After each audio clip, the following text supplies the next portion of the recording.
In this week's Quickie, I want to talk about a benefit of plugins that's hidden in plain sight. So let's get right into it.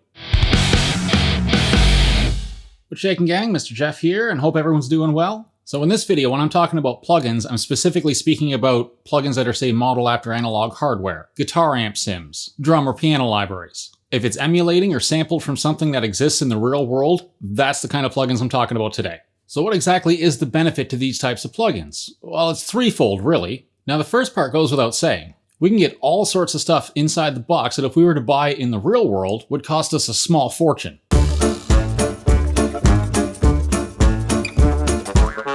The second part is as you go on and gain more experience, you start to learn what kind of emulations you like, what kind of emulations you don't like. And even though they're emulations, you start to learn that, okay, you like these kind of compressors and not these kind of compressors. You like these type of guitar amps, but not this type of guitar amp. Now, the third point's the big one, the whole point of the video. Now, let's say you wanted to start buying some more gear for your studio. Well, you can use the plugins, the amp sims, all that sort of stuff to help inform you as to what you want to buy for your studio. What does that even mean? Let me paint you a couple quick scenarios. So for the first scenario, let's say you want to buy an actual hardware bus compressor. Now, let's say in the box you've tried a few different SSL bus compressors over the years, and maybe they just didn't work for you. They just weren't your thing. But maybe that emulation of an API 2500, that's the money ticket for you. So with that information, if you know you don't really like the emulations of SSL bus compressors, odds are pretty high that you're not going to like a real one very much either. So it would be kind of silly to actually go out and buy an SSL bus compressor, be it an actual SSL or a clone. But if the emulation of the API 2500, if that's the one that always works for you, then it would make sense to buy one of those if you were going to buy an actual hardware compressor.